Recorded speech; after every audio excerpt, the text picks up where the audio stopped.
Hey Sagittarius, I'm Eleanor and welcome to Peaches by Starlight Tarot. This is your weekly pick a card reading where we are exploring your monthly energy of the sun, which is enlightenment and everything being well lit. It's a very positive energy surrounding you this month.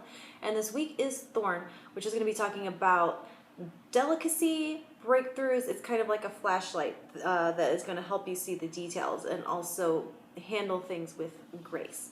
So I am using Divine Doors and the Rider-Waite Tarot. I have stack 1, 2, 3. They're timestamped below. You can skip right ahead. You can choose one, or you can choose as many as you like. Your annual and your monthly reading are linked below. If you want to see where I shuffle on camera, these cards come out and I talk more about them. If you want something more in depth and more tailored to your personal situation, I offer personal readings on my Etsy page for those is below. They are much longer than these little tastes of readings that I do on YouTube.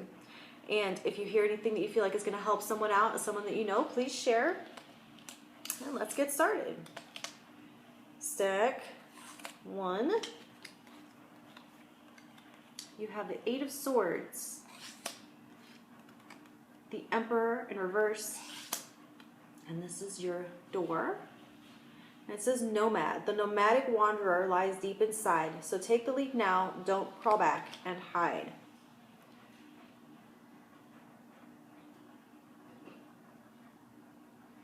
So this feels fairly unsteady, like you're unsure of yourself, and that has to do with stories you may be telling yourself about lack of experience.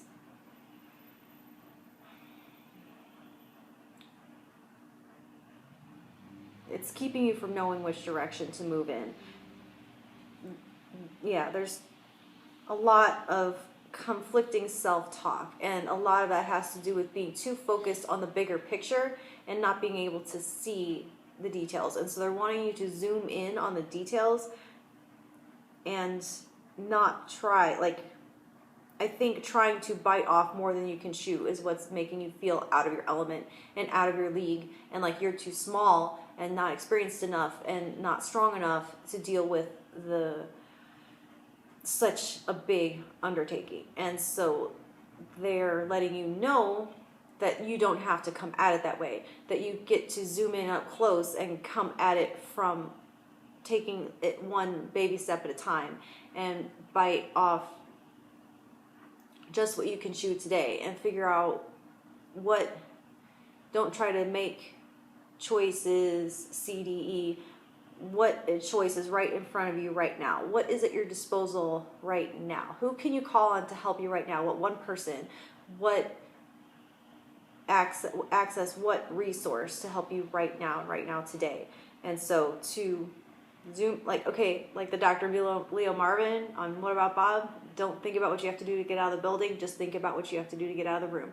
And that's all you have to do, because this sense of trying to do it all at once is getting overwhelming. So just zoom in on like the insect level and tackle it from the ground up. What can you do right now? What one choice can you make right now? What one direction can you reach out in right now? Anyway, stack 2, Knight of Swords reversed, 9 of Pentacles. This is your door, and it says Anthony's Call. In thanks of my spirit, safe and sound, all things that are lost so can be found.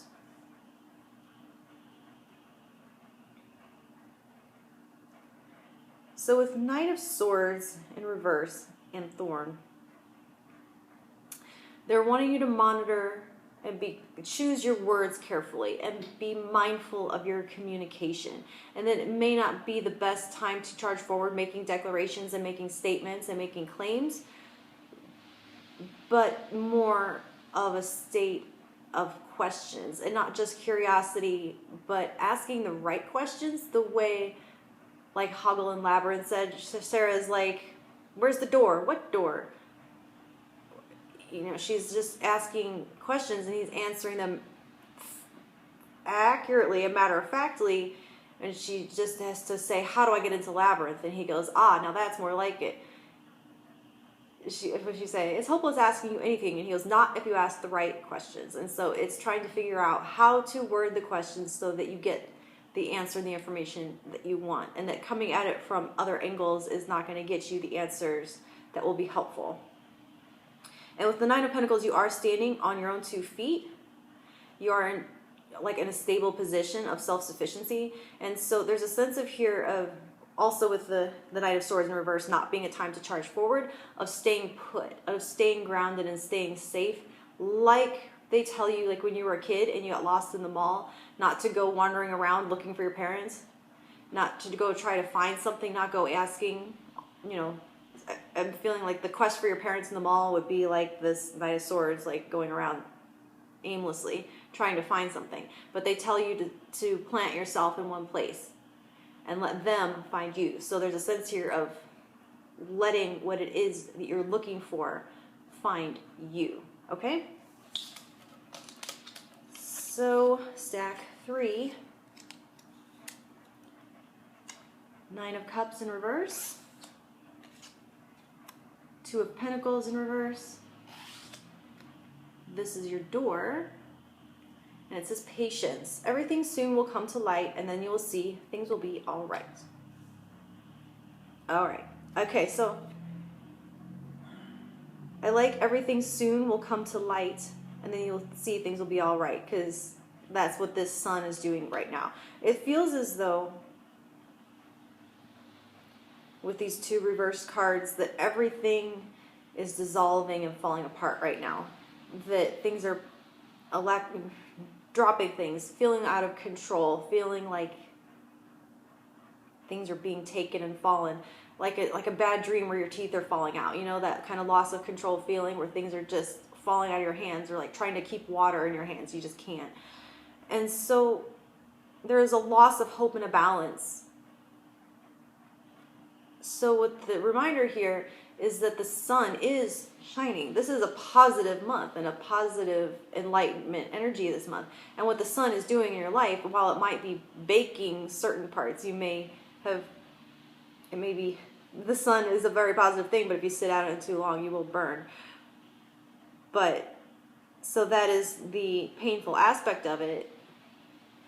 But what it is doing is it is dissolving and evaporating spills and puddles and chasing dark things away. And so there is a sense that things are being dropped and a loss of control and moving out of your life in a way and being dissolved. But it is so that the light can shine through.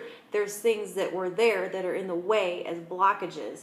And so in order to have the breakthroughs that are coming in for you, for the sunlight to shine and radiate and illuminate your life, these are the things that have to move out of the way.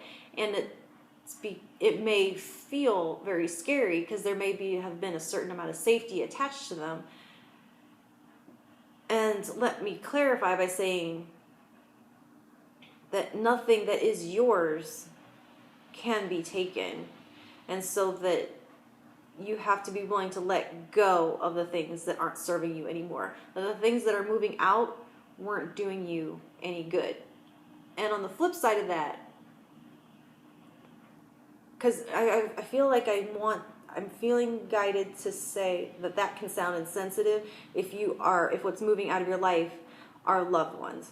If you are losing loved ones or a loved one, then it's not that they weren't serving you and that's why it's being taken away. It is though at the same time you have to recognize that everyone has their own path, and that is because you love them that you're able to love them wherever they are on their path. And your paths will be in alignment at sometimes, and trying to hold on someone onto your path does them a disservice. And so there's a non-attached way to love people healthfully, and that the sun is also shining on their path and maybe lighting their way. And it's not so it's not so much that them being in your life was blocking the breakthrough or was blocking the light in some way, but your attachment and your clinging to is what it was. Does that make sense? So when you can release that attachment and that clinging and that need to hold on for your sake and to be able to love them unconditionally and let them move on their path for their sake, that it is that surrender that lets in that breakthrough and lets in that light. Okay, so I'll talk to you in a week. Thanks a lot.